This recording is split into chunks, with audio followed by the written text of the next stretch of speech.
कृपा के बिना, भगवान शंकर की उदारता के बिना, शंकर की करुणा के बिना ये हमको प्राप्त नहीं हो सकता।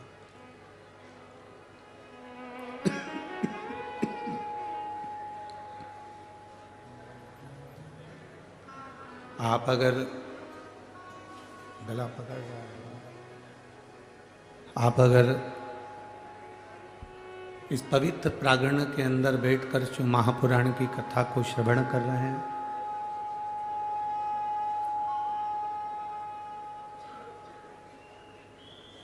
जिस भाव से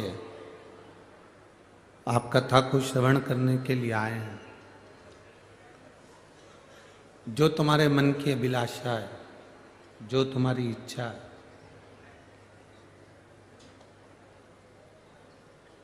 जिस भाव से आप कथा को श्रवण करने के लिए आए हो,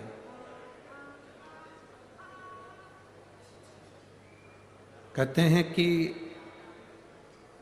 राम जी जब अवध के राजा बने,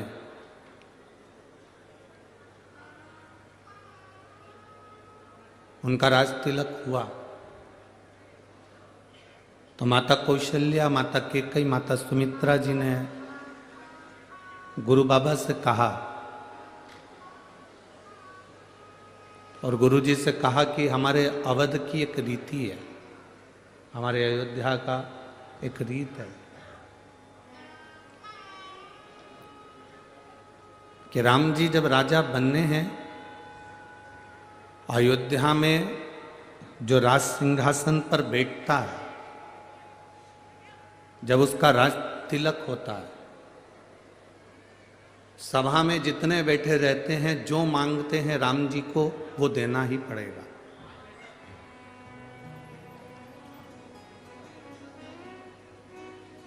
हमारे अयोध्या की एक रीत है, अवध का राजा जो बनेगा, अयोध्या में जो राजा बनकर बैठेंगे, राज तिलक के समय पर जो मांगा जाएगा वो देना पड़ेगा।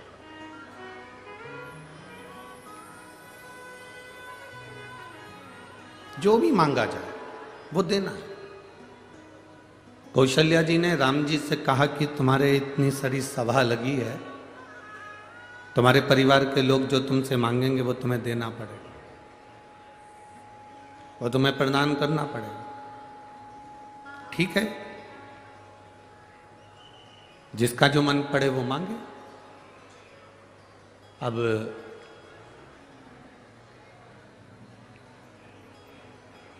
लक्ष्मण जी से कहा कि पहले तुम जाओ मांगने के लिए, क्योंकि तुम भी 14 वर्ष का वनवास से वापस लौट कर आए। बहुत सावधानी से कथा सुनना। 40 गांव में 5 दिन की कथा मिली है। इतनी झोली भरकर सुनना कि बाबा अगली कथा में एक पत्र तुम्हारा भी भेजे और उसमें लिखा हो कि मेरे मन की बात बाबा ने पूर्ण कर।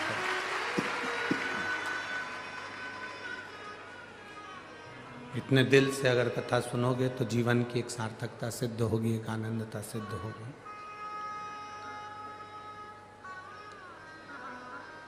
लक्ष्मण जी को भेजा कि पहले तुम मांगो।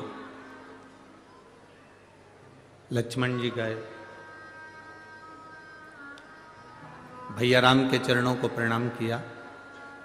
कौशल्या जी ने कहा, हमारे यहाँ की रीति है, जब राम जी राजा बने हैं, अवध के सिंहासन पर जो बैठेगा उससे जो मांगोगे वो देगा। लक्ष्मण जी ने मांगा कि मुझे भैया राम के चरणारविंद की सेवा चाहिए। राम जी ने सेवा दे दी। भरत जी से कहा आप मांग लो। भरत जी ने राम जी के चरणों की सेवा मांगी, उनको भी सेवा दे दी।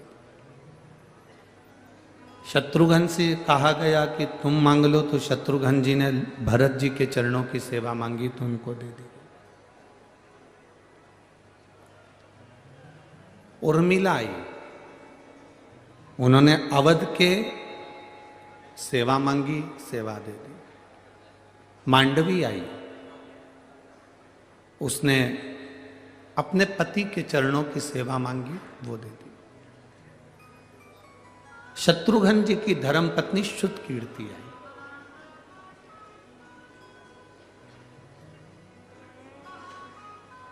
और श्रुतकीर्ति ने राम जी से कहा कि भैया राम, मैं आपसे जो मांगूंगी आप वो मुझे दे दोगे?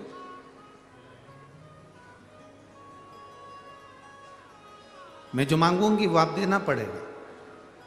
कौशल्या जी ने कहा, सुतकीर्ति कैसी बात करती हो, यहां जितनों ने मांगा राम जी ने सबको सब कुछ दिया, तो फिर आपको क्यों ना दें?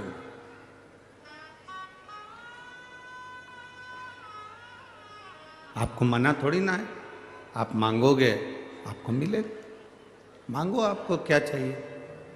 सुतकीर्ति ने कहा कि मैं जो मांगूंगी वो दे दोगे, पहले विचार कर लो भैया राम। भैया राम, आप पहले विचार करो, जो मांगूंगी वो देना पड़ेगा। हाँ मांगो।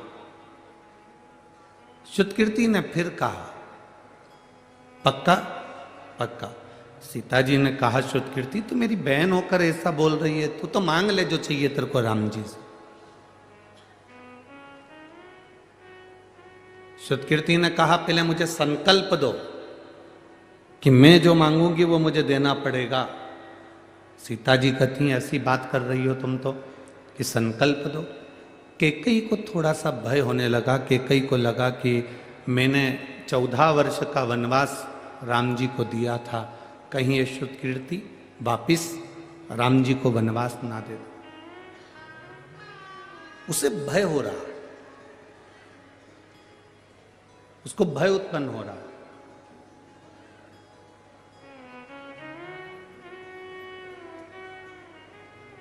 मांगो।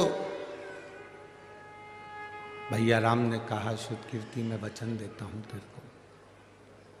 सुतकीर्ति मेरा वचन है तेरे को, मैं तुझे वचन देता हूं कि जो तू मांगेगी मैं तुझे दे दूंगा, मांग ले तुझे क्या चाहिए। सुतकीर्ति कहती है, भैया राम से सुतकीर्ति कह रही है राम जी से कि भैया मुझे केवल आपने जो वन में कपड़े पहने थे, वल्कल वस्त्र, वो वन के कपड़े मुझे दे दीजिए। राम जी ने पूछा, तू उस वल्कल वस्त्र का, उस वन के कपड़ों का, उस वनवासी वस्त्र का करेगी क्या? सुतकीर्ति कहती है, जो राम अवध के राजा बनने वाले थे, समय के चक्र ने घुमाकर उनको 14 वर्ष के लिए वन भेज दिया है। घड़ी बांधना अपने हाथ में है, पर घड़ी का समय अपने हाथ में नहीं है। अच्छा और बुरा समय उस काल अधिपति महाकाल के हाथ में। ये अपने हाथ में नहीं है, ये अपने हाथ के अंतर्गत नहीं है।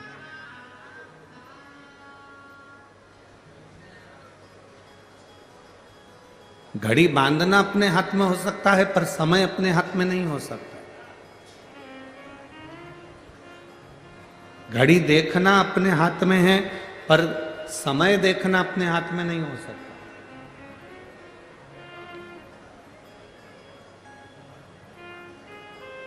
दुनिया का कितने से भी बड़े से बड़ा विद्वान व्यक्ति क्यों ना हो, बड़े से बड़ा ज्ञानी व्यक्ति क्यों ना हो, बड़े से बड़ा चतुर व्यक्ति क्यों ना हो, कितना बड़ा भी ज्योतिष आचार्य क्यों ना हो, कितना बड़ा भी विद्वान व्यक्ति क्यों ना हो, कितना बड़ा भी विद्वान क्यों ना हो, वो घड़ी देख सकता है, पत्रिका देख सकता है, नक्षत्र देख सकता है, पल देख सकता है, फेस रीडिंग कर सकता है, हस्त रीडिंग कर सकता है, वो सारी रीडिंग कर सकता है, पर वो आने वाले समय की गणना नहीं कर सकता कि आने वाला समय कैसा होगा। किसको मालूम है? किसको पता है? 40 गांव वालों ने भी कभी नहीं सोचा होगा कि यह कथा 40 गांव में हो जाएगी। कभी सोचा था तुम लोगों ने? जितने लोग 40 गांव के बैठे हैं, कभी विचार करना, टीवी पर सुन रहे थे कि बॉम्बे में कथा है, रोज प्रचार हो रहा था कि मुंबई में कथा है, हर पल सोशल मीडिया पर चल रहा था कि बॉम्बे में कथा है, लिस्ट में चल रहा था कि बॉम्बे में कथा है, पर कब कथा उधर से पलट कर इधर आ गई, ये समय चक्र को जानना सबसे कठिन काम है। लिखा कुछ भी हो, कुछ भी हो, सुतकीर्ति जी कह रही हैं कि भैया बस मेरी एक अभिलाषा है, एक मन की तमन्ना है कि आप जो वलकल वस्त्र पहने थे, आपने जो वलकल वस्त्र धारण करे थे, आपने जो वस्त्र पहने थे, वो वस्त्र आप मुझे दे दीजिए, क्योंकि समय का कोई भरोसा नहीं, समय का कोई ठिकाना नहीं है, समय का कोई भरोसा नहीं है कि कब अच्छे जीवन को चलते चलते व्यक्ति की जिंदगी में कब दुख आ जाए, कब तकलीफ आ जाए, इसका कोई ठिकाना नहीं।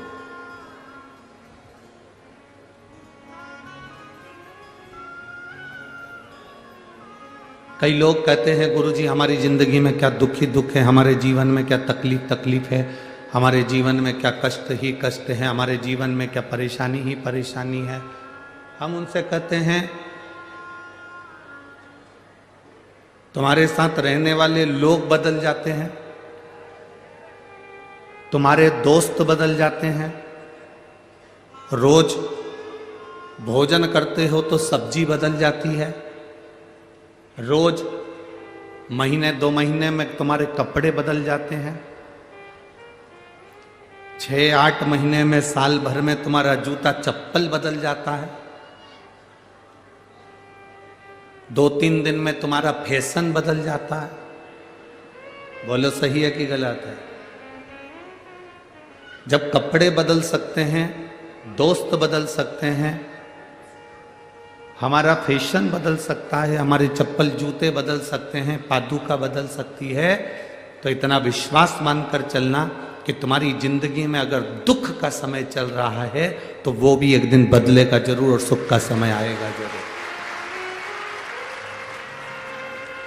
ऐसा नहीं कि दुख का समय बदलेगा नहीं, दुख का समय समाप्त नहीं होगा, तकलीफ का समय समाप्त नहीं होगा, कष्ट का समय समाप्त नहीं होगा,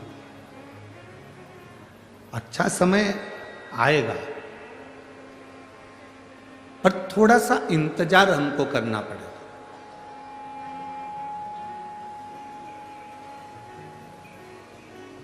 पांच 500 वर्ष लगे संघर्ष करते करते करते करते 500 वर्ष हो गए, और संघर्ष करते करते जब 500 वर्ष हुए, 500 वर्ष का संघर्ष करने के बाद राम अवध में वापिस विराजमान हो रहे हैं, तो ये हमको एक बल मिलता है कि जीवन में एक ना एक दिन पलटते जरूर है, एक ना एक दिन समय बदलेगा जरूर, निश्चित है बदलेगा।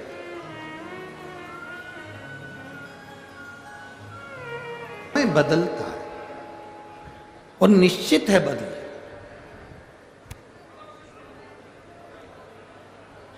लोग कहते हैं गुरुजी शिव महापुराण क्या करती है?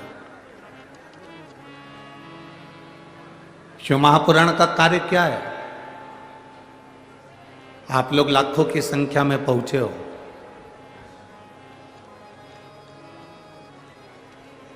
माननीय सांसद महोदय जी ने, श्री उन्मेष जी पाटिल जी,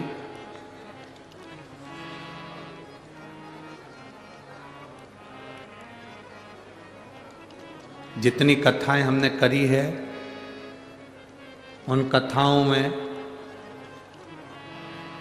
जलगांव में जो कथा हुई, उस कथा से भी बड़ा दुगना पंडाल यहाँ 40 गांव में लगाया, पर भक्तों का सैलाब है, भक्तों का सैलाब है यहाँ पर, बहुत भारी संख्या में आप लोग आए। हम तो सोचे थे कि कई लोगों को तो सूचना ही नहीं मिली होगी कि 40 गांव में कथा है, तो हम आशीष से बोले थे कि 40 गांव में कथा है, कई लोगों को तो सूचना ही नहीं पहुंचेगी, सूचना ही नहीं मिलेगी।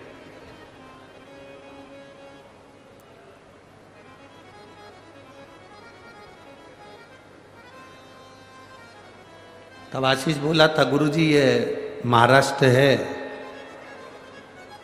संतों की पवित्र भूमि है, यहाँ के भक्त संत को परमात्मा को, भगवान को ढूंढ ही लेते हैं। पूरे भारत में जितने ज्योतिर्लिंग कहीं पर नहीं है, उतने ज्योतिर्लिंग महाराष्ट्र की पवित्र भूमि पर है। तो ये तो शिव की उदारता है, भगवान शंकर की करुणा है।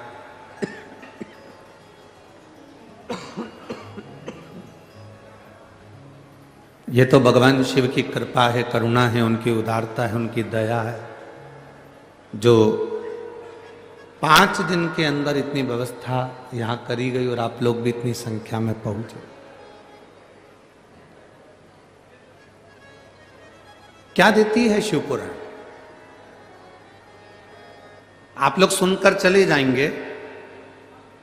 5 दिन का किसी ने पूरा डेरा लगाया है। कई लोग ऐसे हैं जो 5 दिन यहीं पर रहेंगे, बिछाएंगे, सोएंगे, जो भोजन मिलेगा वो पाएंगे, कोई अभिलाषा नहीं।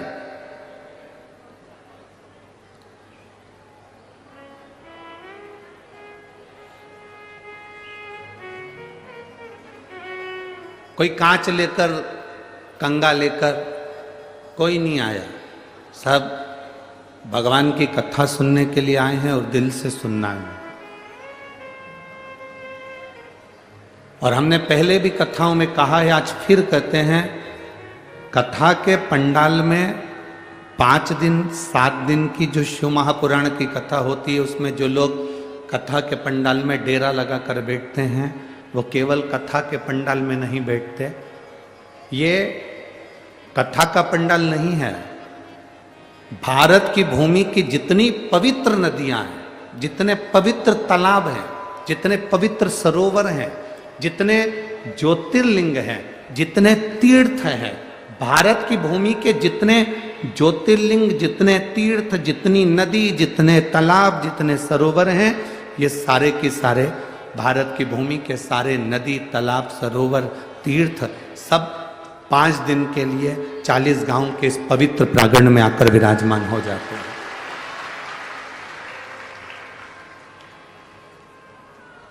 आप केवल जाने के बाद ये मत कहा करो कि हम कथा सुनने गए थे। ना ना ना ना, आपको ये कहना है कि हम सारे तीर्थ यात्रा करने के लिए गए थे। पवित्र भूमि पर बैठकर हम तीर्थ यात्रा कर। शिव तत्व कह रहा है। क्या देती है शिव पुराण? क्या प्रदान करती है शिव महापुराण? शिव महापुराण की कथा में स्वयं वेद व्यास जी ने लिखा, उमाखंड के अंदर जो जीव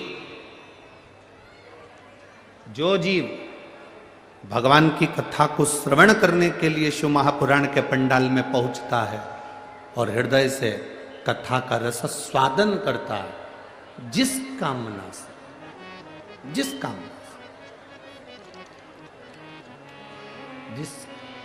कामना से वो बैठता है और दिल से कथा श्रवण करता करता भगवान से प्रार्थना करता है, वो कामना उसकी शिव पूर्ण करते ही हैं, देरी नहीं लगाते, निश्चितता। अब आप लोग किस कामना से बैठे हैं? कोई पानी का पाउच लेकर आ गया, उसकी कामना से? अरे बोलो तो जम के। कोई पानी की बोतल लेकर आ गया, उसकी कामना से? 2 रुपए के पानी के पाउच के लिए, 5 रुपए की बोतल के लिए, 1 बिस्कुट के पैकेट के लिए आप भगवान से क्या कामना कर रहे हैं कि हमको ये व्यक्ति वो देगा? ना, हम तो पानी बांटने वालों से भी निवेदन करेंगे कि जो धूप में बैठे हुए हैं, छांव में नहीं बैठ पाए, जगह जिनको नहीं मिल पाई, आप उनके पास जाकर पानी का पाउच दीजिए, आप उनको पानी की बोतल दीजिए। जो धूप में बैठे हैं, जिनको छाए नहीं मिल पा रही हो इतनी भीड़ में, आप उनके पास पहुंचिए। और हमने पहले भी कथाओं में कहा है, अपने साथ में लेकर चलने वाली सामग्री में 2 बोतल पानी, बोलते कि नहीं बोलते? जम के बोलो जरा।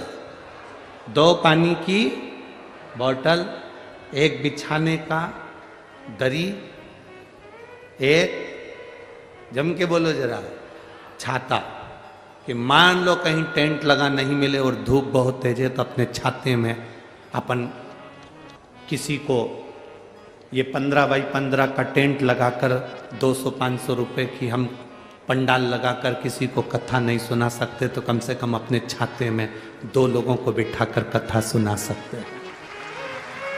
हम बड़ा भंडारा नहीं कर सकते तो अपने पानी की बोतल में से थोड़ा सा पानी किसी को पिला सकते हैं। अपनी व्यवस्था खुद लेकर जाओ। हम थोड़ी सी आस किसी से ना लगाएं, क्योंकि हम भगवान शिव की कथा सुनने बैठे, हम उससे आस लगाकर बैठे। हम जितनी देर कथा में बैठे उतनी देर हमें उस परमात्मा से आस लगाकर बैठना। शिव महापुराण की कथा तो यहां तक कहती है कि मंदिर में भी जाओ, शंकर के मंदिर में भी दर्शन करने जाओ भगवान शिव के, और तुम्हारे पास में पर्स नहीं है, तुम्हारी जेब में पैसा नहीं है, तो पड़ोसन से मांग कर चढ़ाना मत। आरती में भी 1 रुपया पड़ोसन से मांग कर मत चढ़ाओ। भगवान के सामने भी 5 रुपया 10 रुपया पड़ोसन से मांग कर मत चढ़ाओ।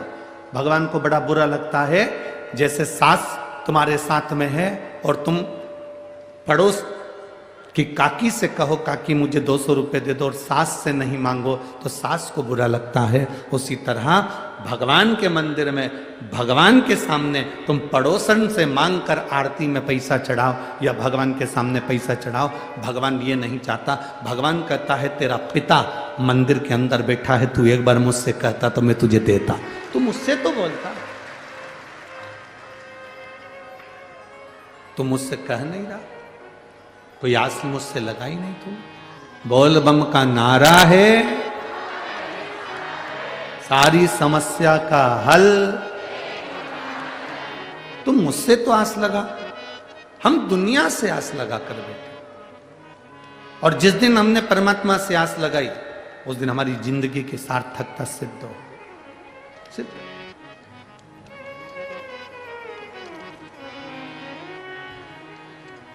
दिल से सुनो।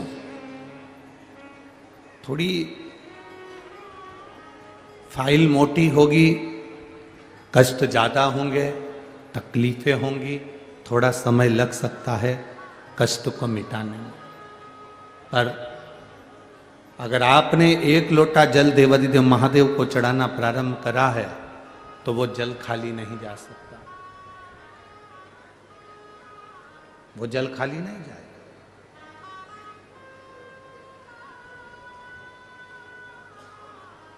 थोड़ा तकलीफ आ सकती है। एक सिद्धता का भाव अपने भीतर प्रकट करो, जैसे देवराज नाम का ब्राह्मण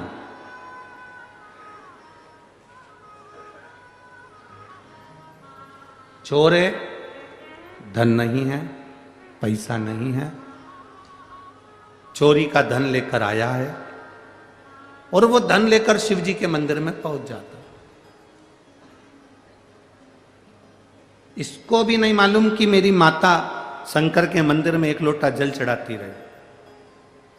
आप में से कई माताएं ऐसी बैठी हैं, आप में से कई भाई ऐसे बैठे हैं कि घर के लोगों को भी मालूम नहीं पड़ने देती कि किसको साड़ी दिला देती है, कौन बहन बेटी को पाँव की पायल दिला देती है, किसको पानी पिला देती है, किसको भोजन करा देती है, भूखे को अन्न का दान दे देती है, पर किसी को मालूम नहीं पड़ने देती। आप में से कई माताएं ऐसी बैठी हैं, आप में से कई भाई लोग ऐसे बैठे हैं कि किसी को नहीं मालूम पड़ने देते कि कब कौन सा पुण्य कर कर चले जाते।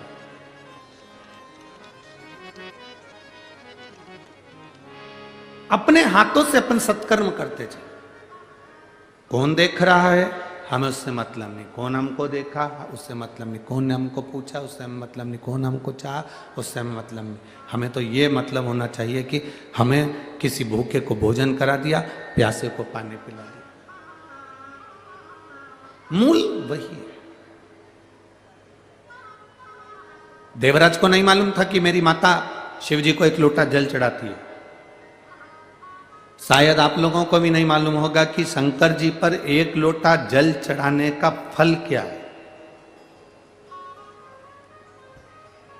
लोग कहते हैं 16 श्राद्ध में, श्राद्ध पक्ष में हम गया जी जाते हैं और भगवान शंकर, हम गया जी में जाकर तर्पण करते हैं, हम गया जी में जाकर पिंडदान करते हैं, हम नासिक में जाकर तिलांजलि देते हैं, तर्पण करते हैं, पिंड देते हैं, हम सरयू जी के तट पर जाकर माता सरयू को पिंड देते हैं, तर्पण करते हैं, हम गंगा जी पर जाकर जल छोड़ते हैं, तर्पण करते हैं, पिंड देते हैं। शिव महापुराण की कथा विद्येश्वर संहिता के अंतर्गत लिखा गया, जब हम 1 लोटा जल भगवान देवाधिदेव महादेव को समर्पित करते हैं तो आपने 16 श्राद्ध में अपने पूर्वजों को जल दिया कि नहीं दिया? आपने अपने पितरों को जल दिया कि नहीं दिया? आपने अपने पूर्वजों को पिंडदान किया कि नहीं किया? आपने अपने पूर्वजों को, अपने पितरों को कुछ दिया कि नहीं दिया? 16 श्राद्ध में, श्राद्ध पक्ष में, किसी के मरने के बाद, किसी के जाने के बाद तुमने किसी भूखे को भोजन कराया कि नहीं कराया? पता नहीं। पर इतना शिव महापुराण की कथा कहती है, जब हम एक लोटा जल अपने घर से पानी का भर कर जाते हैं, शंकर जी को समर्पित करते हैं, शिवलिंग पर एक लोटा जल जब हम चढ़ाते हैं, उस समय पर हम अपने पूर्वजों को, अपने पितरों को जल प्रदान कर देते हैं। क्योंकि शंकर पर चढ़े हुए जल का एक अंश हमारे पितरों को, हमारे पूर्वजों को भी मिलता है, जिससे हमारे पितर हमें आशीर्वाद देते हैं और हमारी जिंदगी की एक राह अपने आप प्रशस्त होती है, एक राह प्रशस्त हो जाती है।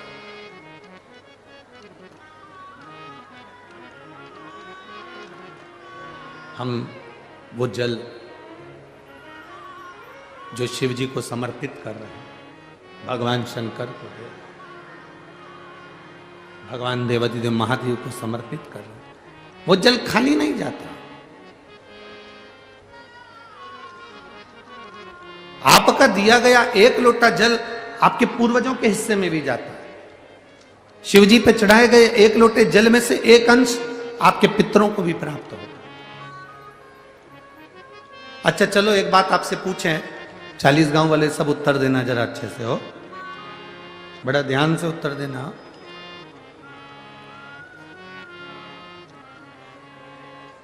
बहुत सावधानी से।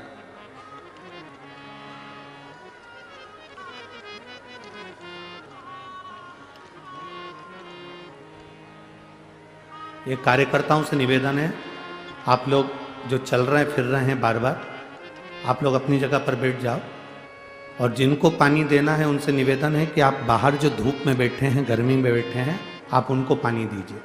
और जितने कार्यकर्ता खड़े हैं वो सब बैठ जाएं, कोई भी कार्यकर्ता खड़े नहीं रहेगा। यहाँ जितने भक्त कथा सुनने आए हैं ये सब शंकर के भक्त हैं, ये अपने आप व्यवस्था जमा लेते हैं। बार बार जाने आने का काम खत्म करिए और आप लोग बैठकर कथा का आनंद लीजिए। यदि किसी का स्वास्थ्य खराब होता है तो उसके लिए वहाँ पर कार्यकर्ता खड़े होंगे, वो स्वयं व्यवस्था कर लेंगे। आप लोग अपनी जगह पर बैठकर कथा का लाभ लीजिए। 40 गांव में ये बार बार कथा नहीं मिलने वाली है। आज पहला दिन चले जाएगा, 4 दिन की कथा में आखिरी दिन सुबह का टाइम हो जाएगा, चले जाएंगे। महाराज जी 3-4 दिन की कथा आप लोगों को प्राप्त होगी। आप क्यों अपना आनंद छोड़कर यहाँ वहाँ भटक रहे हो? दिल से सुनो, दिल से।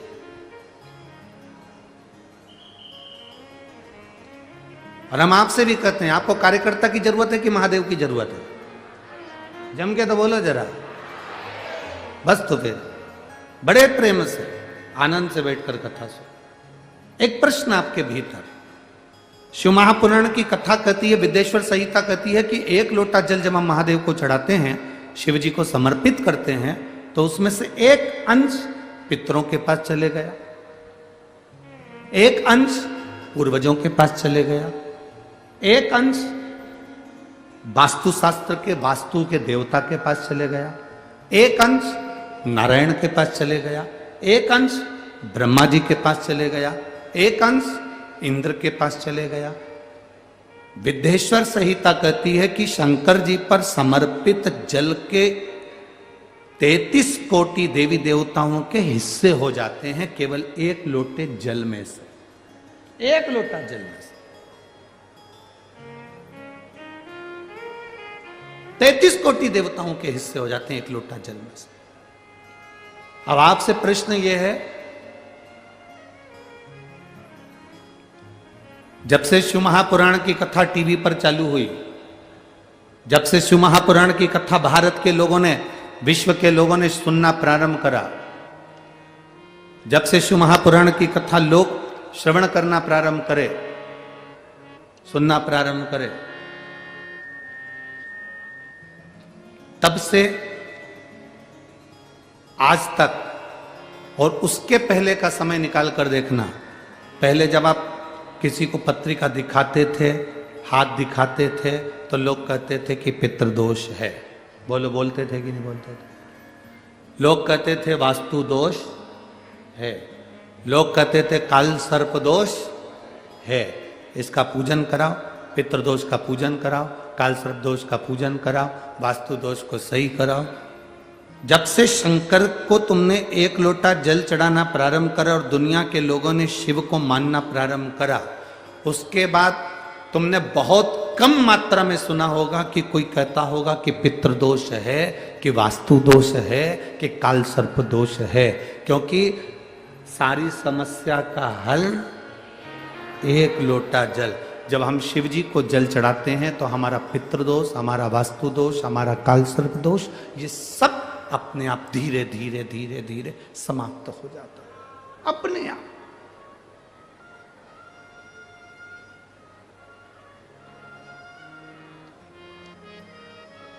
धीरे धीरे समाप्त। आपको भटकना नहीं पड़ता।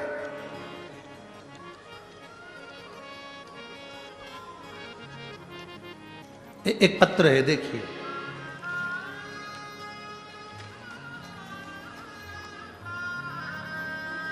मेरा नाम ज्योति भूषण भोलाने, धूले रोड, पोस्टल कॉलोनी, 40 गांव। कहीं बैठे हैं क्या? कहीं बैठे हो तो हाथ हिलाइएगा।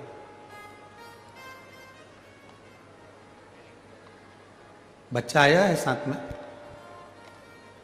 बाबू आया है साथ में?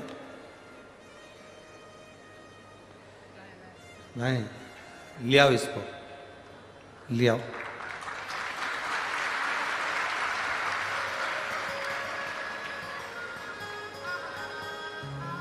गुरुजी, मेरा नाम ज्योति भूषण भोलाने, धूले रोड, पोस्टल कॉलोनी, 40 गांव। मेरा मोबाइल नंबर ये है। मेरा लड़का है कार्तिक। मैं 40 गांव की रहने वाली हूँ गुरुदेव। जिस गांव के भाग्य खुल गए, आप शिव महापुराण की कथा करने के लिए आए। गुरुदेव, मैं इस 40 गांव की रहने वाली हूँ। मेरा बेटा कार्तिक 4 साल का है। 2021 में जनवरी को उसकी तबीयत अचानक खराब हो गई और तबीयत खराब हो गई। हम उसे छत्रपति संभाजी नगर के हॉस्पिटल में लेकर गए। डॉक्टर ने उसका बोन मैरो किया और बोन मैरो कर तब मालूम पड़ा कि उसको ब्लड कैंसर हो गया है। मेरे 4 साल के बच्चे को जैसे ही ब्लड कैंसर का सुना, तब बहुत हम लोग घबरा गए और उसे तुरंत नासिक के नमो हॉस्पिटल में लेकर गए। वहाँ 3-3 महीने में 7 बार उसको केमो किया गया।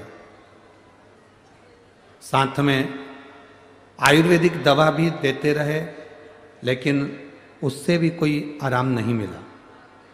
आप लोग पत्र को एलईडी पर, आस्था चैनल पर या फेसबुक, यूट्यूब पर हमारे साथ में पढ़ सकते हैं। जितने भी लोग यहाँ पर पंडाल में बैठे हैं, आपकी एलईडी पर भी ये पत्र चल रहा होगा, आप उस पत्र को पढ़ सकते हैं।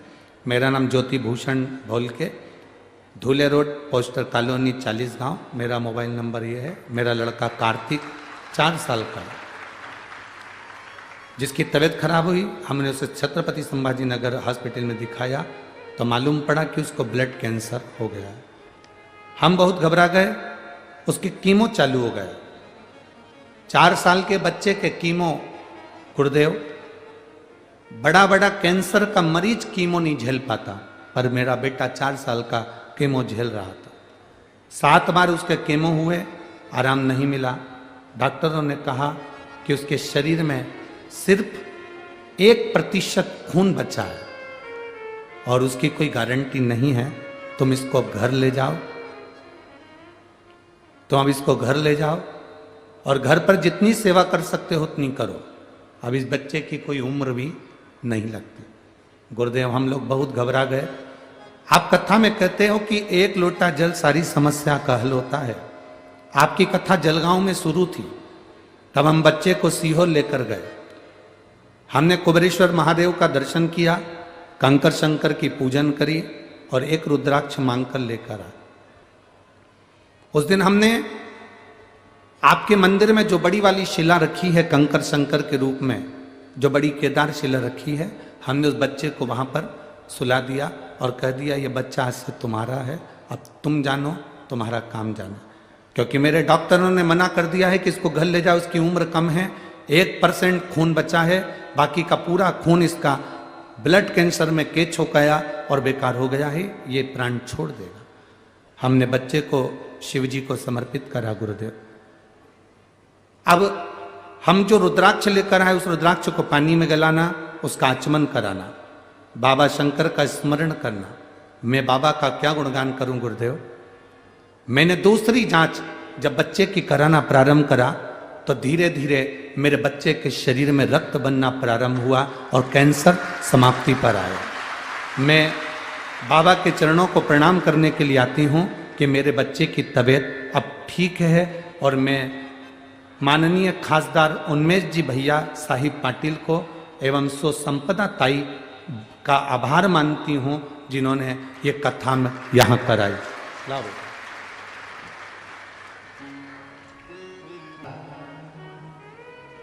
आप एक लोटा जल जरूर चढ़ा रहे हो और वो एक लोटा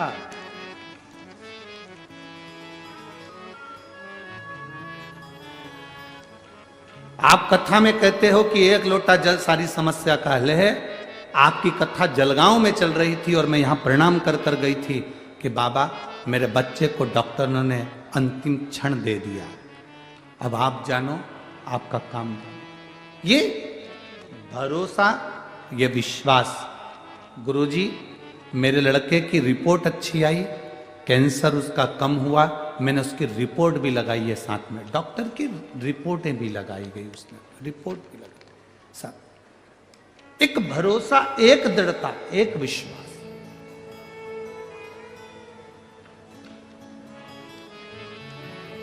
और जब तक भरोसा दृढ़ नहीं होता तब तक परमात्मा को मिलन नहीं हो पाता। भगवान का मिलन ही तब होता है जब हमारा विश्वास पक्का होता है, दृढ़ होता है। लोग कहते हैं क्या देता है शिव महापुराण की कथा। हम कहते हैं जो पंडाल में बैठकर दिल से सुन लेते हैं, दिल से उसको अपना मानकर श्रवण करते हैं, वो क्या देगा वो वही जान सकता है। पर इतना जरूर है, खाली नहीं छोड़ेगा, खाली नहीं छोड़ेगा। आप उसके भरोसे में कथा का श्रवण कर कर अपनी जिंदगी की सार्थकता को सिद्ध करिए। आपका फर्ज है, आप कथा सुनने बैठते हो, दूर दूर से 200-500 रुपए खर्च कर कर आते हो, बहुत सुबेरे से धक्के खाकर जगह संभाल कर बैठते हो, और कोई तुम्हारे आसपास में आकर तुम्हारे बार बार इधर घूमे उधर घूमे उधर घूमे उधर घूमे, कहीं ये सामान कहीं वो सामान, तुम्हें उसके पांव पड़ करके देना चाहिए, तुम बाहर निकल जा, हमें कथा सुनने दो। हम तुम्हारा ये सामान तो बाहर भी खरीद सकते हैं, हम तुमसे बाहर भी मिल सकते हैं, हम तुमसे बाहर भी ले सकते हैं, हमको कथा सुनने दो, हमें कथा सुनना है। हमें तुमसे मतलब है, हमें कथा सुनना। एक विश्वास को पैदा करिए अपने अंदर, भरोसे की दृढ़ता को बनाइए, और जिस दिन तुम्हारा भरोसा दृढ़ होगा उस दिन तुम्हें अपने आप फल की प्राप्ति हो जाएगी अपने आप। शिव कथा कह रहे हैं, भगवान शंकर का संवाद कर रहे। 3 चीजें अपने जीवन में आती है, परीक्षा, समीक्षा और प्रतीक्षा। कौन कौन सी 3 चीजें हैं? पहले नंबर पर जम के बोलो जरा, परीक्षा, दूसरे नंबर पर समीक्षा और तीसरे नंबर पर प्रतीक्षा। ये 3 चीजें हमारे सामने। पहले नंबर पर परीक्षा है। परमात्मा की कभी परीक्षा मत लो। हम दुनिया के लोगों को छोड़कर भगवान की परीक्षा लेने में बैठे हैं। आप में से कई लोग ऐसे होंगे जिनके पास में आप शंकर जी को जल चढ़ाने जाते होंगे तो लोग आकर आपके पास में खड़े होकर कहते होंगे, क्या तेरे भगवान में दम हो तो करके बता दे।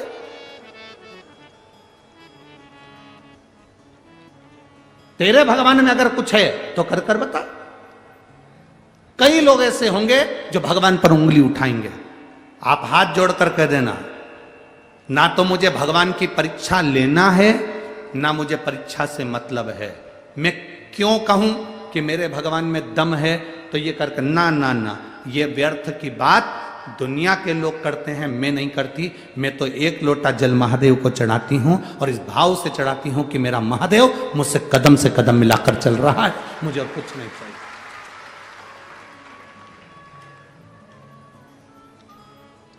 कई लोग मिलेंगे, आप जब शिव जी के मंदिर पे जाना चालू करोगे, शंकर जी को एक लोटा जल चढ़ाना प्रारंभ करोगे, शंकर जी का गुणगान गाना चालू करोगे, श्री शिवाय नमस्तुभ्यम बोलना चालू करोगे, शंकर के मंदिर में जाकर झाड़ू लगाना प्रारंभ करोगे, सफाई करना प्रारंभ करोगे, तो कई लोग मिलेंगे।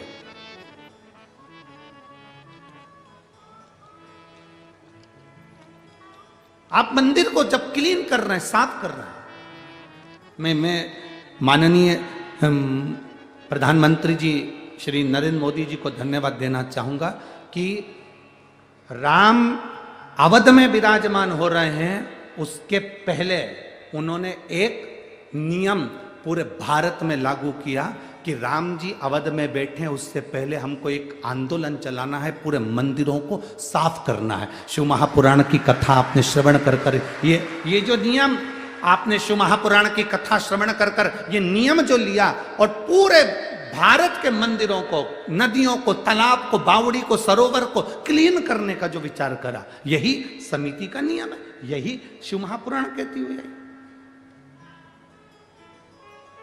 ये निर्माल्य विसर्जन के रथ क्यों चला रहे हैं?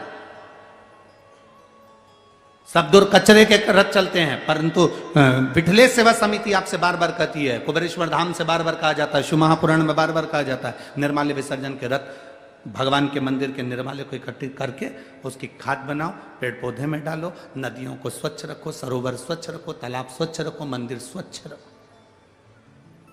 साधुता है आपको इस चीज की। परीक्षा नहीं लेना हमें भगवान की। कोई तुमसे कहते तेरा भगवान ये कर सकता है, हमें परीक्षा नहीं लेना। हम हमारे भगवान को हम क्यों परीक्षा में लागे, हमें नहीं लेना। दूसरे नंबर पर है समीक्षा। हमें अपने भगवान की तुलना किसी से नहीं करना। हमें अपने भगवान की तुलना किसी से नहीं करना। आप अपने लड़के से, आप अपनी बेटी से, आप अपने मुलगा से, आप अपनी मुलगी से, आप अपने बेटे से, आप अपनी बेटी से दूसरे की तुलना मत करो। उसके लड़के को देख ले उसने ऐसा कर दिया, उसके बेटी को देख ले उसने ऐसा कर दिया। नहीं, हमें अपने बेटा बेटी को ऐसा बनाना है कि दुनिया हमारे बेटा बेटी से प्रेरणा लेके उसके बेटा बेटी को देखो उसने ऐसा कर दिया। हमारे बच्चों से प्रेरणा दूसरे ले।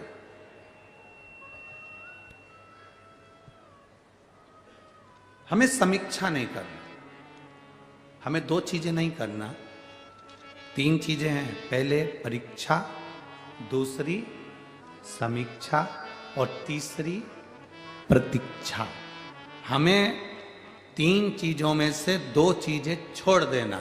भगवान की पहली, भगवान की परीक्षा नहीं लेना। दूसरे नंबर पर हमें भगवान की किसी से होड़ नहीं करना, समीक्षा नहीं करना। हमें करना क्या है? तो तीन चीजों में सबसे आखिरी की जो चीज है, क्या? जम के बोलो जरा। प्रतीक्षा। हमें इंतजार करना है। मैंने मेरे बाबा को पुकारा है, मेरा बाबा मेरे दुख हरने आएगा।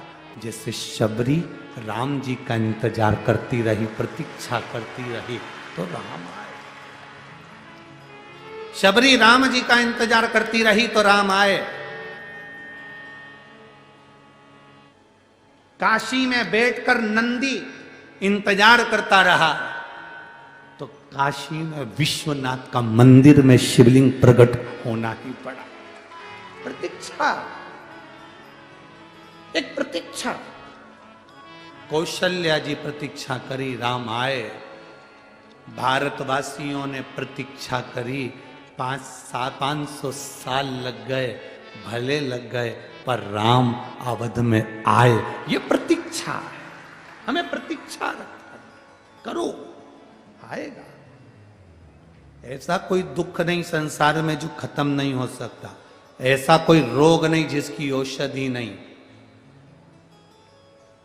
ऐसा कोई दुख नहीं जो मिट नहीं सकता, मिटेगा। बस थोड़ा इंतजार करिए, थोड़ा इंतजार, प्रतीक्षा करना पड़ेगा। आप जितनी प्रतीक्षा करोगे ना, उसमें आपको फल की प्राप्ति होगी, मिलेगा।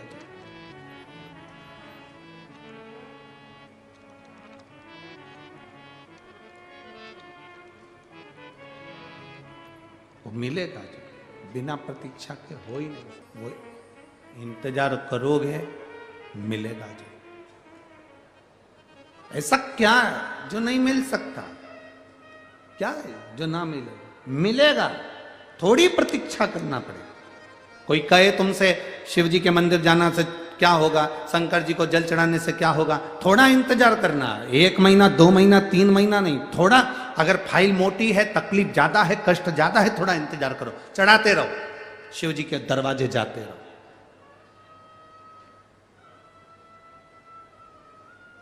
आपसे एक बात पूछें, आपके घर में पत्थर लगा होगा, उस पत्थर पर कोई दाग लग गया, उस दाग को साफ करना है तो 1 दिन में साफ नहीं हो रहा, या तुमने बार्निश से कोई पेंटिंग कर दी, बार्निश से पत्थर के ऊपर, वो छूटी नहीं रही, तो तुम क्या करती हो, उसमें थोड़ा सा घासलेट का तेल डालकर, तारपीन का तेल डालकर छुड़ा, नहीं छूटता, सर्फ डालकर छुड़ाती, सर्फ से भी नहीं छूटता, फिर क्या करती हो, कोई नींबू का रस डालकर छुड़ाती, फिर भी नहीं छूटा, फिर कुछ डाला, फिर कहा अब 2-4 दिन के बाद में फिर घिसूंगी, फिर 2-4 दिन के बाद फिर घसने बैठी, फिर घसना, फिर नहीं छूटा, फिर 2-4 दिन के बाद घसा, रोज घस रही है, रोज उसे घिस रही है, रोज साफ कर रही है। तो ईमानदारी से बोलो, एक दिन वो साफ होगा कि नहीं होगा? अरे बोलो तो जम के, होगा ना। जब तुम रोज घिसोगे तो वो साफ होगा। उसी तरह तुम्हारा दुख बहुत बड़ा है, तुम रोज रोज 1 लोटा जल महादेव को चढ़ाओगे तो वो दुख साफ जरूर होगा। बोल बम का नारा है, इतना धीमा बोलोगे तो कल्याण तुम्हारा है? थोड़ा दमदारी से बोलो, बोल बम का नारा है, सारी समस्या का हल, आपका दुख कटेगा जरूर। थोड़ा समय लगेगा, थोड़ा सा। गाड़ी चलाना आती है आप लोगों को?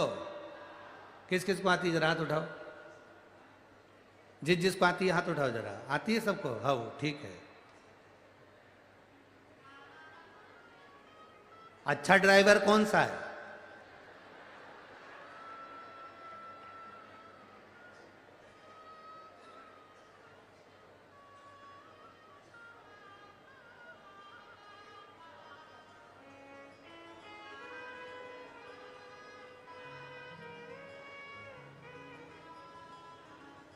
अच्छा ड्राइवर कैसा होता है? सीधा रोड, खाली सड़क और ड्राइविंग करे तो वो अच्छा ड्राइवर बन सकता है? अरे बोलो तो। नहीं, हमको तो नहीं आती इतनी, पर फिर भी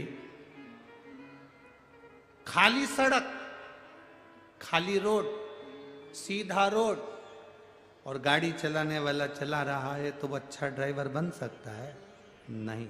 अच्छा ड्राइवर कौन बनेगा कि सड़क भरी हो, टर्न भी बहुत सारे हों, मोड़ भी हों, स्पीड ब्रेकर भी हों, खड्डे भी हों और रोड पर पब्लिक भी हो, और फिर गाड़ी चला, चारों तरफ से फंसा हुआ है और गाड़ी slow slow slow slow slow slow आराम से टर्न में इधर उधर बचाते हुए, खाली रोड पर, खाली सड़क पर, सीधी रोड पर तो कोई भी गाड़ी चला सकता है। सही ड्राइवर वो है जो भीड़ में से, टर्न पर, मोड़ पर, तकलीफों में से, जो भीड़ में से अपनी गाड़ी को निकाल कर ले जाए, वो सही ड्राइवर है। उसी तरह जिंदगी में और ड्राइविंग में, ये दोनों में एक जैसा काम है। सीधी सीधी रोड पर जिंदगी चले वो एक अलग बात है, पर सबसे आगे कौन पहुंचता है, अच्छा ड्राइवर कौन बनता है, जो जिंदगी में कितनी भी तकलीफ आए और उस तकलीफ को झेलता हुआ आगे बढ़ता चले जाए, वो सबसे जोरदार ड्राइवर बन सकता है, वो सबसे श्रेष्ठ बन सकता है। चले जाओ।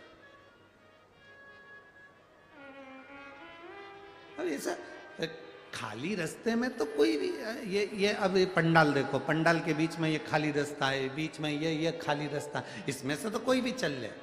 अब तुम ये इतनी पब्लिक बैठी इसके बीच में चल के बता, दो चार तो नोच ही देगी। चल चल के बता, चल लेते हैं।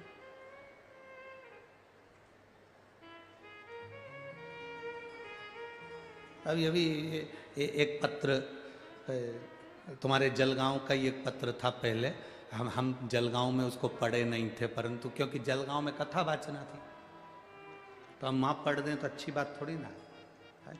तो जलगांव का पत्र याद आया तो हम तुम्हें सुना दे। एक माता ने एक छोटा सा पुष्टे के टुकड़े पर पत्र लिख कर भेजा था। उसने कहा, हम जहाँ बैठ के कथा सुन रहे हैं, ये जितनी माताएं बैठी हैं ये हमें को नोच देती है।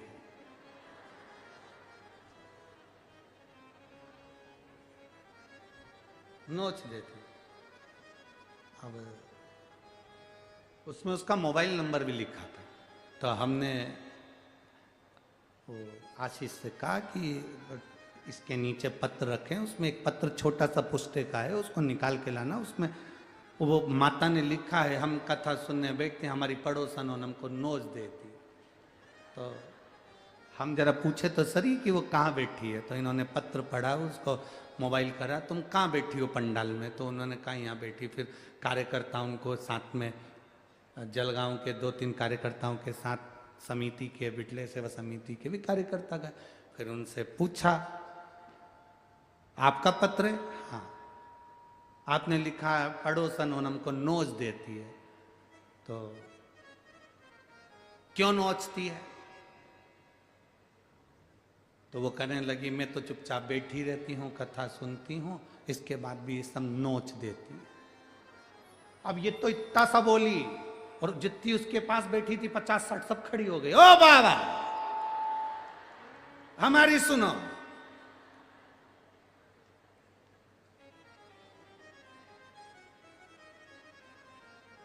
क्या हुआ? इसकी आदत सबसे बुरी है। क्या बुरी है?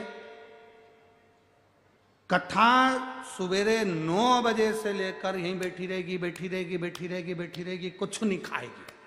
और जैसे ही कथा चालू होगी 2 बजे, और ये अपना डब्बा खोल के सब पूरा पसारा फैला के बैठ जाए।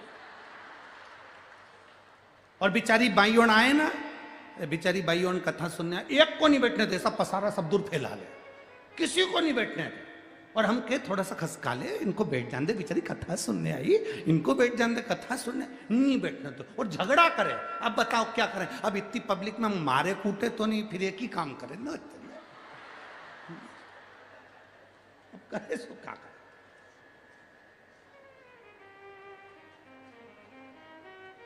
ए मेरी 40 गांव की जीजियो, तुम मत नोचना हो। अब इतना फैला के बैठे, इतना किसी को नहीं बैठने दो, जो बैठे उससे झगड़ा करे। अरे भाई, 3 घंटे की कथा है, दिल से सुनो और अपनी जिंदगी का एक आनंद अपने जीवन में पाओ और बाबा की कृपा दृष्टि लेकर अपने घर को जाओ। यही तो शिव पुराण कहती है। आप दिल से प्रार्थना करिए, जहाँ जगह मिले वहाँ बैठकर भगवान देवादिदेव महादेव से अपने मन की बात कहिए। जहाँ जगह मिले वहाँ बैठो और बाबा से प्रार्थना।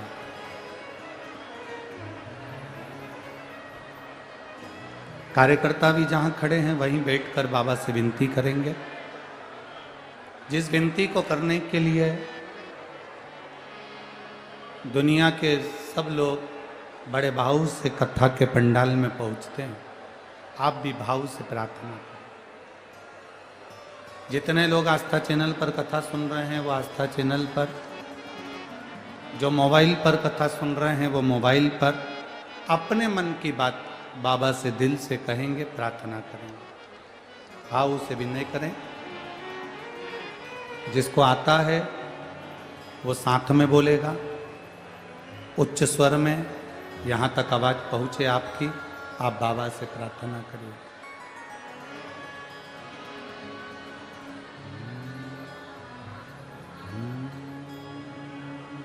सुपनख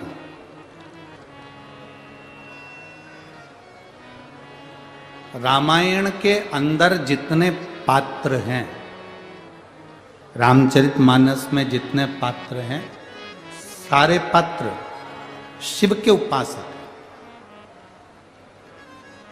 रावण को देख लो, वो भी शिव का उपासक है। मंदोदरी को देखो तो वो भी शंकर का उपासक है, भगवान शिव का उपासक है। दशरथ जी को देखो तो वो भी शंकर के उपासक हैं।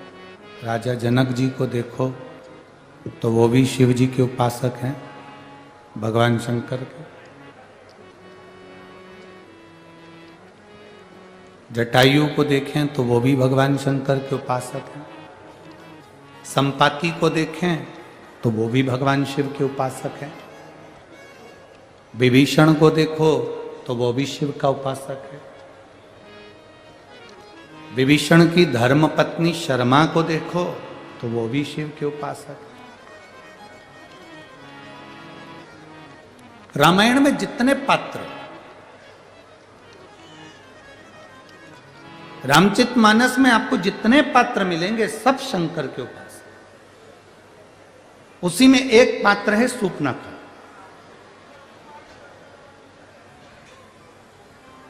कौन थी है?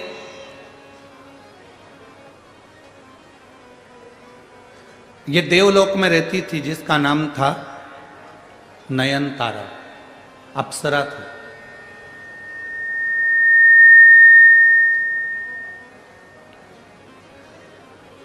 और देवलोक की अप्सरा बड़ी बड़ी सुंदर थी, बड़ी विद्वान थी, बड़ी ज्ञानवान थी, बड़ी चतुर थी, बड़ी विद्वत, जिसका नाम नयनतारा था।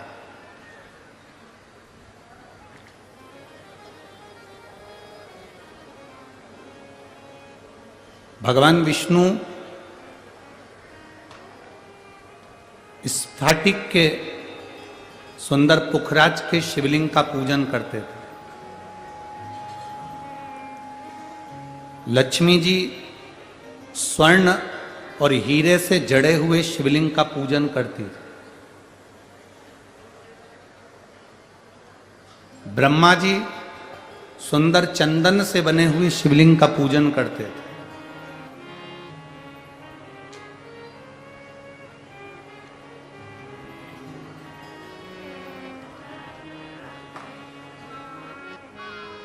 ब्रह्माणी पारत के शिवलिंग का पूजन करती है।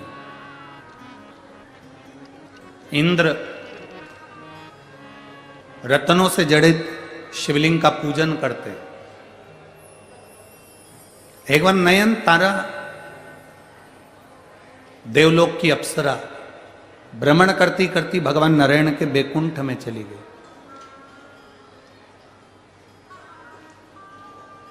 आप में से कई माताएं, कई भाई ऐसे हैं जिन्होंने कभी पंडाल में बैठकर कथा नहीं सुनी, परंतु अपने 40 गांव में कथा हो रही तो उन्होंने कहा चलो सुनेंगे तो सुनेंगे, नहीं तो देख के तो आए जरा कि कथा कैसी चल रही है। देख आए, पहुंच जाए, वहां तक पहुंचे तो वहां तक देखें तो चलकर कि आखिर कथा क्या है, क्यों इतने सारे लोग कथा में आते हैं, लाखों भक्त यहाँ कथा में पहुंचते हैं, आखिर इस शिव पुराण में है क्या। कई लोगों के मन में एक प्रश्न हो जाता है कि आखिर देखकर तो आए, आखिर शिव पुराण में ऐसा है क्या।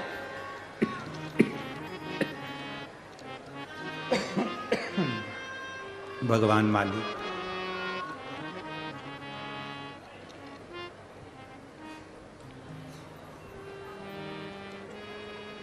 आखिर शिव महापुराण में ऐसा है क्या? देखे तो नयनतारा अप्सरा है और उसके मन में यह प्रसंग जाग गया कि मैं एक बार बैकुंठ का दर्शन कर कर आऊं। बैकुंठ पहुंच गई। इंद्रलोक, इंद्रदेव के सामने नृत्य करने वाली अप्सरा आज बैकुंठ में पहुंची तो लक्ष्मी जी उस समय पूजन में लगी हुई थी। बहुत सावधानी से कथा में ध्यान देना। भूलवश भी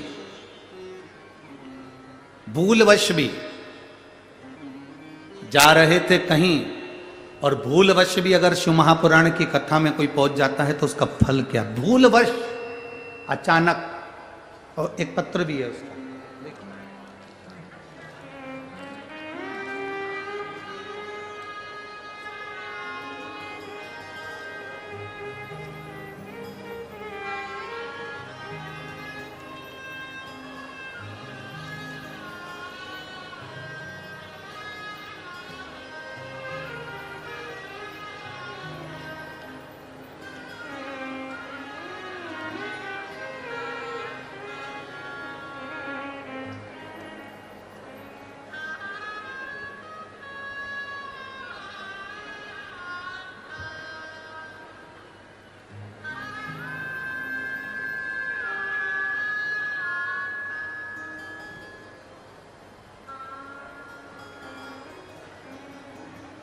मेरा नाम सुनीता अभय चंद्र चंद्रात्रय। मैं पांचोरा जिला जलगांव की रहने वाली हूँ। पांचोरा, ठीक है? तुम समझ गए ना? हाँ बस ठीक है। कहीं बैठी हैं क्या? कहीं बैठी हो तो हाथ हिलाइएगा। आप ही हैं? हाँ, एक बार ऐसे हाथ हिला दो। श्री शिवाय नमस्तुभ्यं। हिलाइए हाथ, वापिस हाथ हिलाओ। मैं सुनीता अभय चंद्रात्रे, मैं तहसील पांचोरा जिला जलगांव की रहने वाली हूँ। मेरा मोबाइल नंबर ये है। मैं शिव बाबा का क्या गुणगान करूं गुरुदेव। 40 साल से सोरायसिस की बीमारी थी। सोरायसिस की बीमारी में शरीर में से खाल निकलती जाती है और वो बीमारी कभी समाप्त नहीं होती। डॉक्टर को दिखाया तो डॉक्टर ने बताया कि ये बीमारी अंतिम सांस तक रहेगी। फिर मैंने दवाई सब बंद कर दी। एक बार अचानक शंकर भगवान की कथा टीवी के माध्यम से आपको सुनने का मौका मिला। अब अचानक शिव पुराण सुनना, अचानक शिव पंडाल तक पहुंच जाना, अचानक शंकर के मंदिर में पहुंचकर एक लोटा जल चढ़ाना, उसका फल क्या?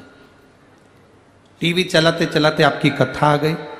शिव महापुराण की कथा सुनना प्रारंभ करी। दवाई सब बंद कर दी। आप कहते हो एक लोटा जल सारी समस्या का हल। बस उसी वचन को मैंने याद करा और मैं भी शंकर जी को जल चढ़ाने लगी। जल चढ़ाकर पीने लगी। थोड़ा सा जल नंदी के पास बैठ जाती और अपने पूरे शरीर पर लगाती रहती, क्योंकि मेरी बीमारी बहुत ज़्यादा थी। पूरे शरीर में से सोरायसिस, फुकड़ी ही फुकड़ी पूरे शरीर की खाल निकलती थी। किसी से बात करना, बोलना, मिलना भी अच्छा नहीं लगता था। लोग मेरे पास में आना पसंद नहीं करे, बैठना पसंद नहीं करे। गुरुदेव नंदी के पास बैठकर शंकर जी से आपका मंत्र का उच्चारण करती थी, श्री शिवाय नमस्तुभ्यं। दवाई के रूप में पानी को लगा लेती थी। दवाई पूरी छोड़ दी थी। 40 साल से मुझे ये बीमारी थी और मैं बाबा के चरणों में बैठकर आज मैं इस भूमि को नमन करती हूँ कि मेरे बाबा ने केवल जल के माध्यम से और एक बेलपत्री के माध्यम से मेरी पूरी सोरायसिस की बीमारी समाप्त कर दी। और मैं बाबा को यहाँ प्रणाम करने के लिए। एक बार हाथ हिलाइएगा वापिस। अब ठीक हो बाबू? पूर्ण तरह से आराम? हाँ, एक बार वापिस हाथ हिला दीजिए। श्री शिवाय नमस्तुभ्यं। बैठिए। हर हर महादेव। शिव तत्व इसी को कहते हैं।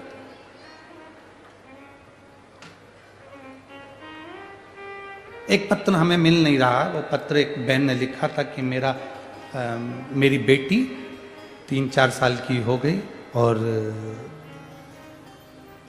फिर वो मर गई।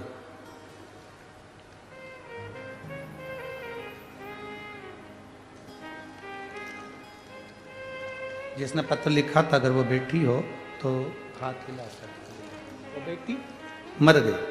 अब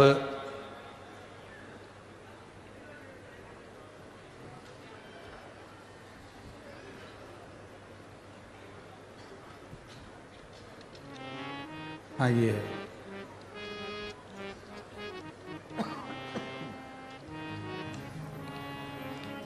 आरती राकेश बैरागी, तहसील हरसुद, जिला खंडवा, लाहाड़पुर की रहने वाली हूँ। मेरा मोबाइल नंबर ये है। कहीं बैठी हो तो हाथ हिला सकती हूँ। कहीं बैठी हो तो हाथ हिला सकती हूँ।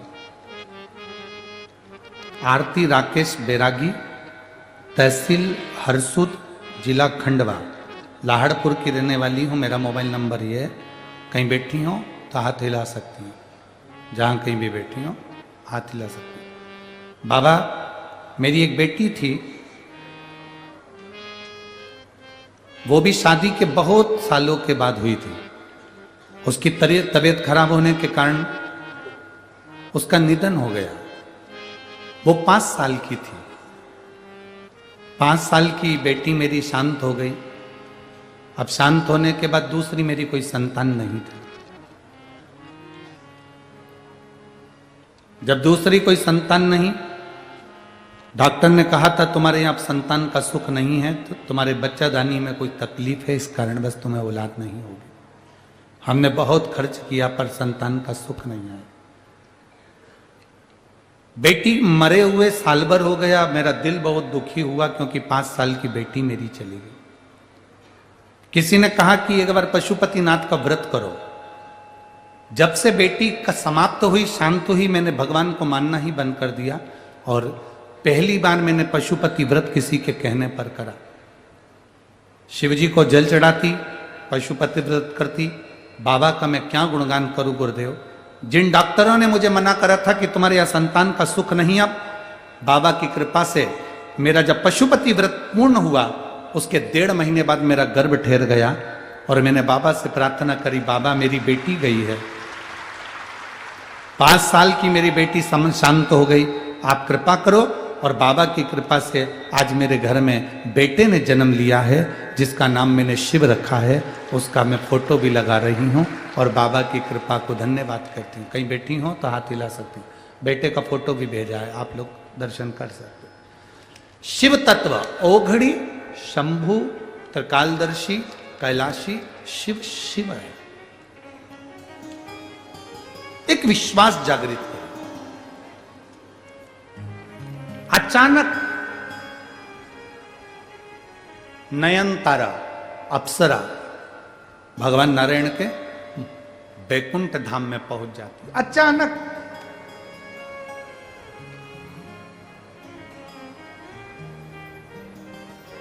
लक्ष्मी जी लगी थी भगवान शिव की आराधना करने, भगवान विष्णु लगे थे भगवान शंकर की आराधना करने। क्या देखा नयन तारा ने कि माता लक्ष्मी सुंदर रत्न जड़ित शिवलिंग का पूजन कर रही है, भगवान विष्णु सुंदर रतन जड़ित शिवलिंग का पूजन कर रहे हैं। नयन तारा उनको पूजन करते करते देखकर केवल प्रणाम कर कर वापिस आ गए। मिली भी नहीं, केवल पूजन करते हुए शिवलिंग पर जल चढ़ाते हुए देखकर आ गए।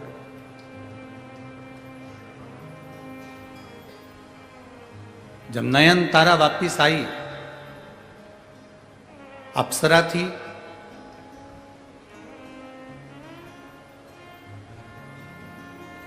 उसने भी एक सुंदर शिवलिंग का निर्माण करवाया और उसके पूजन में लग गई।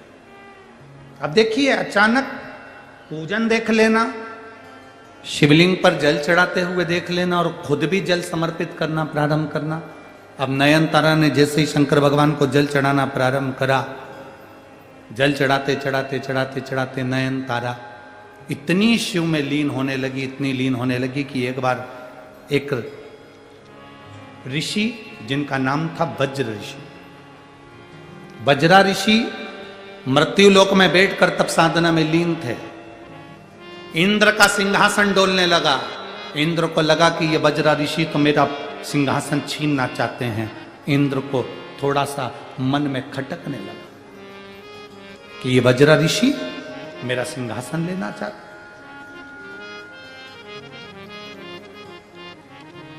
इंद्र ने नयनतारा अप्सरा को बुलाया, जाओ मृत्युलोक में जाओ और पृथ्वी पर जाकर, मृत्युलोक में जाकर जहां वज्रा ऋषि तप कर रहे हैं उनकी समाधि को तोड़ने का प्रयास करो।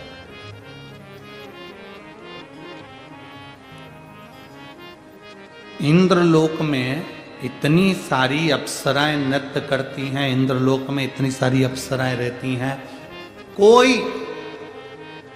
एक भी अप्सरा भगवान शंकर को जल नहीं चढ़ाती थी, केवल एक नयनतारा शिव जी को जल चढ़ाती थी। एक अप्सरा नयनतारा, कितनी सुंदर सुंदर अप्सरा रह रही हैं, कोई नहीं। और मेरी जीजियों और मेरे 40 गांव के जीजाओं, मेरी बेटियों, मेरे बेटाओं, माताओं, मेरे भाई, आप लोगों से केवल इतना निवेदन करना चाहेंगे, तुम्हारे घर के देवरानी, जेठानी, ननन, सास, ससुर, परिवार, कुटुंब, कबीला, सबके सब मंदिर नहीं जा रहे, आप अकेले शंकर जी के मंदिर में जा रहे हैं, अकेले।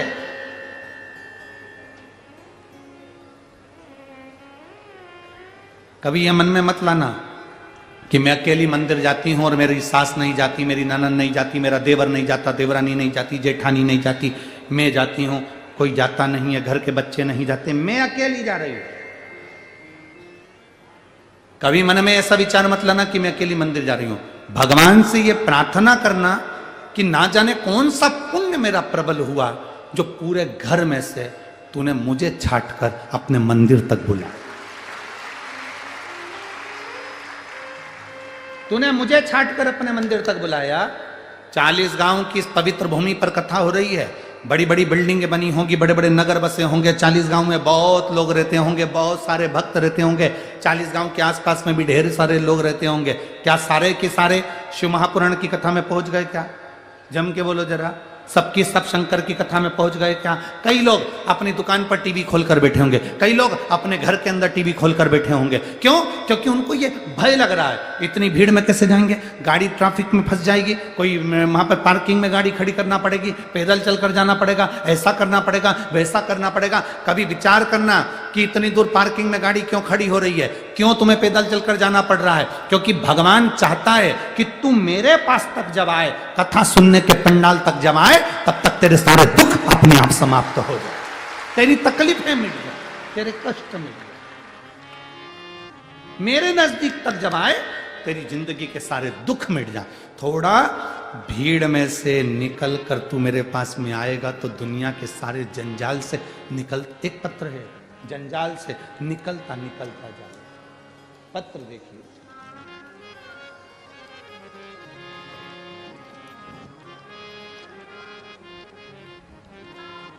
मेरा नाम भाऊ साहेब अर्जुन बाग, गांव खलाने, तहसील सिंदखेड़ा, जिला धूलिया।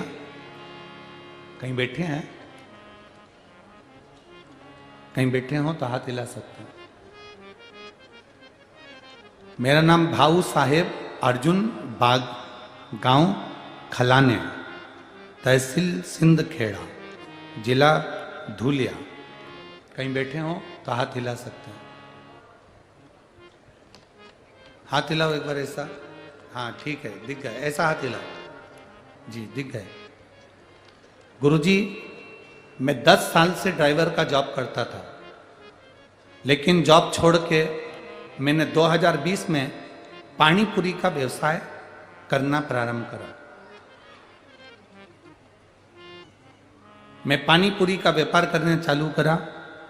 2 लाख का मुझे कर्जा था। गांव में पानीपुरी का बिजनेस अच्छा खासा चल रहा था, तो मैं और बिजनेस बढ़ाने के चक्कर में बैंक से पहली बार मोबाइल में ऑनलाइन लोन लिया। गुरुदेव, ऑनलाइन लोन मैंने बिना नॉलेज से बहुत सारी बैंक से लोन लेना शुरू किया। ऐसे में फ्रॉड बैंक के जाल में मैं फंस गया। आप लोगों से भी निवेदन है, इस पत्र पर थोड़ा ध्यान देना। कोई चीज, कई लोग मोबाइल पर कॉल कर देते हैं, आपका इनाम लग गया, फ्री में आपके मोबाइल में बैलेंस डल रहा है, फ्री में तुम्हारे साथ में ये हो रहा है। ध्यान देना भाई, कभी जिंदगी में बहुत सारे लोग बैठे हैं केवल आपको बेवकूफ बनाने के लिए। कोई तुमसे कह दे कि यहां गड़ा हुआ धन मिल रहा है, विश्वास ना करिएगा। अपनी मेहनत पर, अपने परिश्रम पर और अपने काम पर विश्वास करना, दूसरे पर नहीं। और कहीं पर अगर कोई महाराज तुमको मिल जाए और कह दे कि मेरे पास आकर बैठ जाओ, मैं ऐसा घुमाऊंगा, सोने के हंडे निकल जाएंगे, तो सबसे पहले हमको खबर करना। हम भी चलेंगे और कुबेरेश्वर धाम का निर्माण उसके हंडे से करवा देंगे कि तूने दिया और हंडा निकल।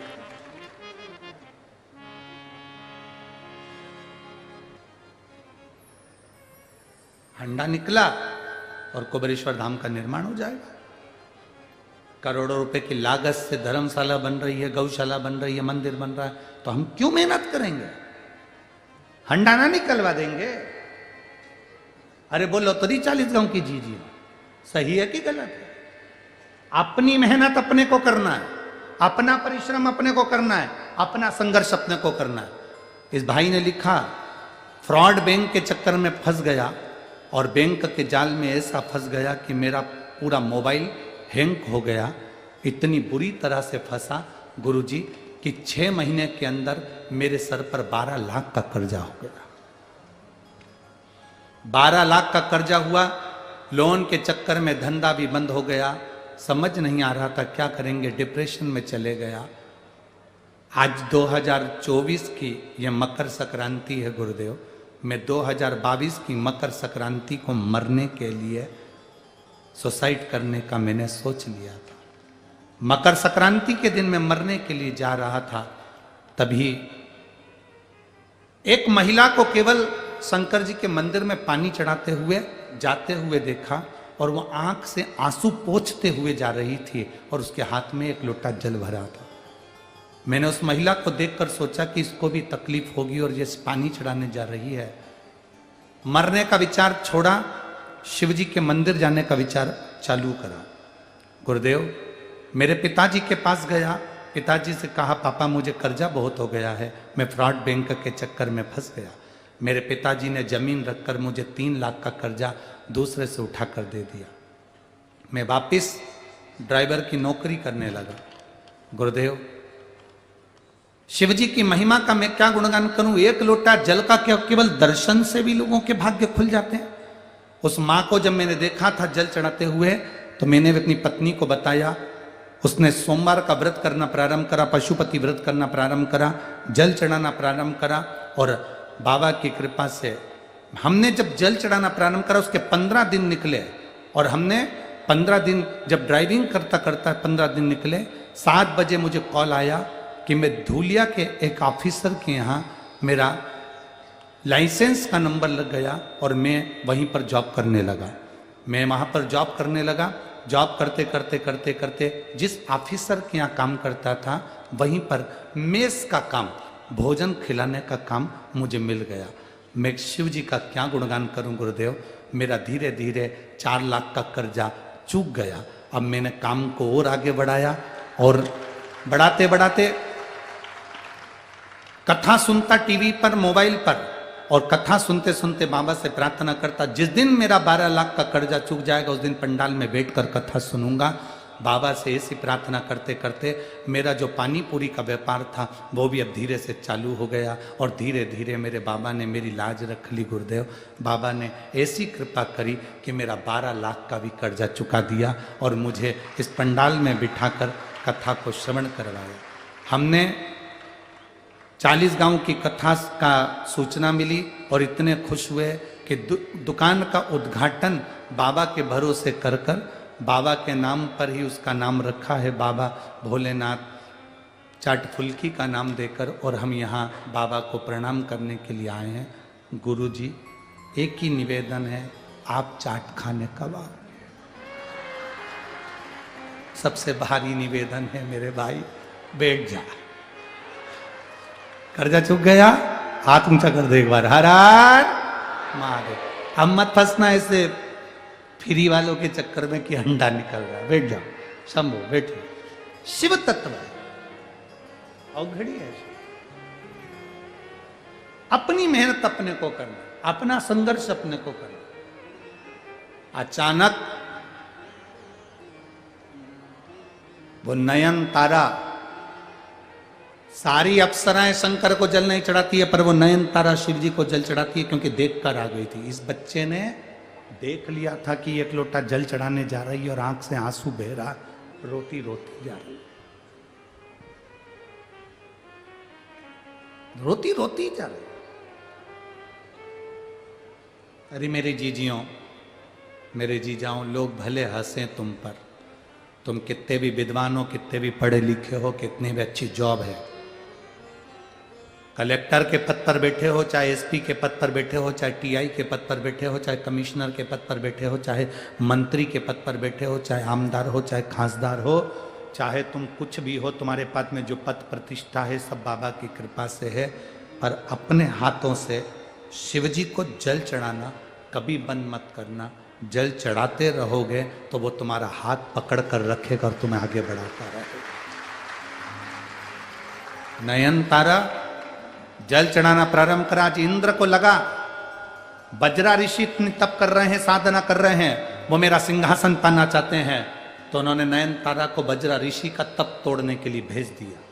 जैसे बजरा ऋषि का तप तोड़ने के लिए नयन तारा गई, बजरा ऋषि को क्रोध आ गया और नयन तारा को श्राप दे दिया। ये नयन तारा, तू अप्सरा होकर तेरी बुद्धि में भगवान की भक्ति नहीं कि मैं भजन कर रहा, मैं तुझे श्राप देता हूं नयन तारा, तो राक्षसी होगी। नयन तारा की आंख से जल बह गया। बाबा, मैं शंकर की आराधना करने वाली हूं, कोई अप्सरा शिव को जल नहीं चढ़ाती, पर मैं शंकर को जल चढ़ाती हूं बाबा। बाबा ने ध्यान लगाकर देखा, ये तो शिव की भक्त है। बजरा ऋषि ने कहा, मैंने तुझे श्राप दिया राक्षसी होने का, मृत्यु लोक में तू राक्षसी बनेगी, पर आज मैं तुझे वचन भी देता हूं कि जिस शंकर की आराधना स्वयं नारायण करते हैं, जिसका दर्शन कर कर तू शंकर भगवान को जल चढ़ाते हुए भगवान विष्णु का दर्शन कर कर चुपचाप लौट कर आ गई थी, नारायण के सामने नहीं पहुंच पाई थी, उनके सम्मुख में नहीं जा पाई थी। बजरा ऋषि कहते हैं, आज मैं तुझे वचन देता हूं और आशीर्वाद देता हूं कि तू राक्षसी होने के बाद भी भगवान नारायण का अवतार जब पृथ्वी पर राम अवतार होगा तो उनके सामने जाकर उनका दर्शन करेगी, उनको पाने का प्रयास करेगी। तेरे बल पर संपूर्ण असुरों का कल्याण होगा, क्योंकि तूने शंकर भगवान को एक लोटा जल चढ़ाया है, तो तेरे कारण पूरे असुरों का कल्याण होगा। और एक नयन तारा अप्सरा सूपनखा बनी, राम जी का दर्शन करा, और शंकर की ऐसी भक्त थी जिसके कारण पूरे परिवार का उद्धार हो गया। भगवान राम पहुंचकर पूरे परिवार का कल्याण कर दिए। एक नयन तारा, शिव को चढ़ाया गया जल खाली नहीं जाता। देवराज को नहीं मालूम पड़ा कि मेरे को आखिर ये पुण्य कैसे मिल रहा है, मैं ये चोरी का धन लेकर मंदिर कैसे पहुंच गया, मैं चोरी का धन लेकर भगवान शंकर के दरवाजे कैसे पहुंच गया, उसको ज्ञात नहीं हुआ, उसको मालूम नहीं पड़ा। उसकी मां शिव जी को जल चढ़ाती थी, उसका पुण्य इसके खाते में आ गया, तो प्राण छूटे तो शंकर भगवान इसको नंदी पर बिठा कर कैलाश ले गए। नंदी पर बिठा,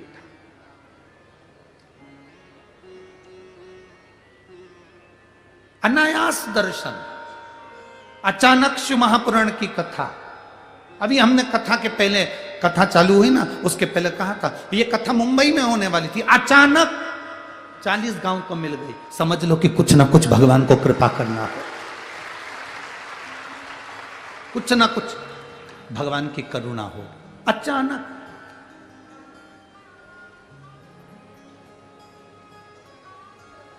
अच्छा बताओ तो जरा, शादी की तैयारी कितने दिन पहले करते हो? बोलो बोलो, जम के बोलो जरा। 1 महीना, 1.5 महीना, 2 महीना पहले तो करते होगे ना? अरे बोलो तो रही जी हो, सही है। तुम्हारे घर में शादी की सालगिरह की तैयारी भी 15-20 दिन पहले तो करते होगे। जो भी फंक्शन करते हो उसकी तैयारी पहले करते हो, पर केवल जरा विचार करना कि 40 गांव में जो शिव महापुराण की कथा हो रही है, माननीय सांसद महोदय श्री उन्मेष जी पाटिल जी को, सांसद जी को ये कथा मिली, और जरा विचार करना कि शादी की तैयारी में 2 महीने लगते हैं, कोई फंक्शन करो तो महीना लगता है, मकान का उद्घाटन की तैयारी करो तो 2-3 महीने लगते हैं, फैक्ट्री का उद्घाटन करो तो 2-3 महीने लगते हैं। पर बाबा ने ना जाने कैसी लीला रची। मैं उन्मेष जी पाटिल जी को, सांसद महोदय को धन्यवाद दूंगा। 5 दिन,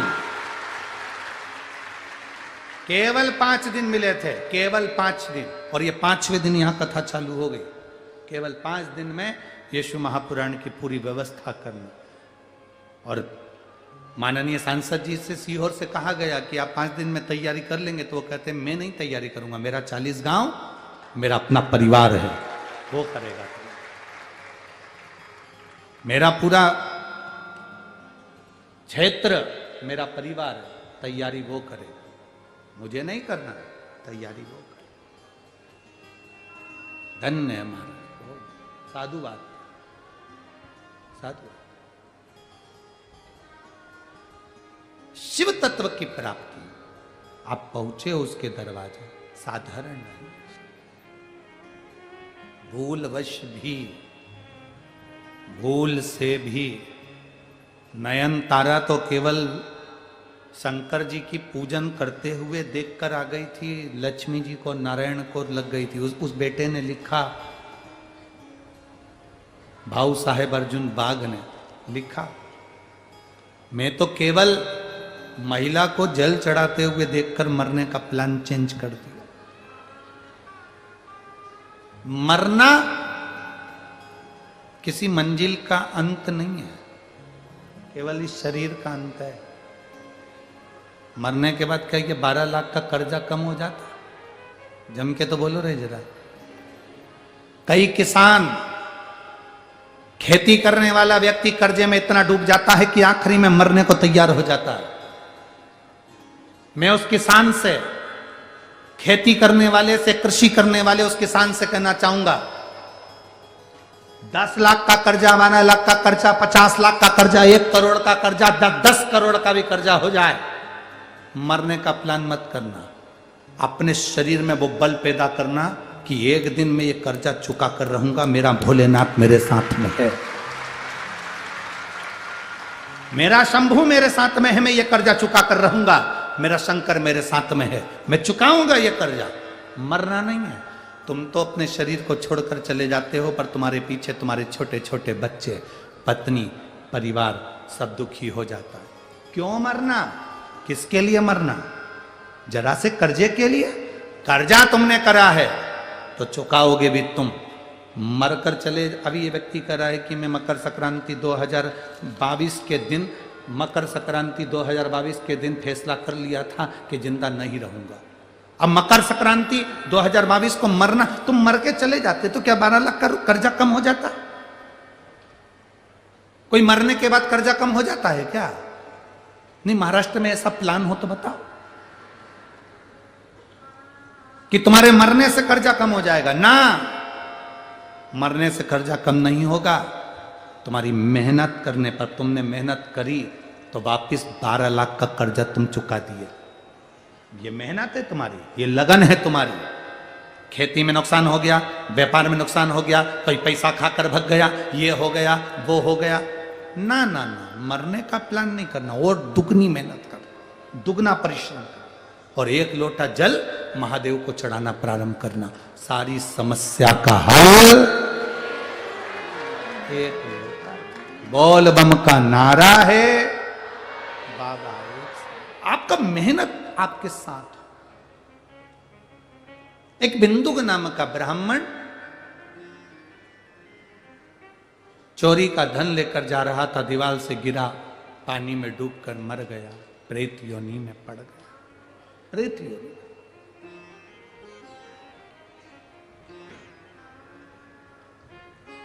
लगन, मेहनत व्यक्ति को सफलता की ओर लेकर जाती है। लगन में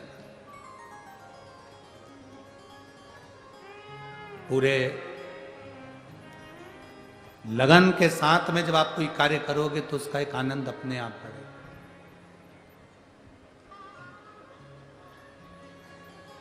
अपने आप। महाराज बिंदु प्रेत योनि में पड़ गया, उसकी मुक्ति के लिए चंचुला देवी ने भोलेनाथ से प्रार्थना कर कर ईसर जी गोरा जी मनकर शिव महापुराण की कथा तुम रुका जी के मुख से श्रवण कर रहे हैं। ईसर जी गोरा जी पधार रहे हैं।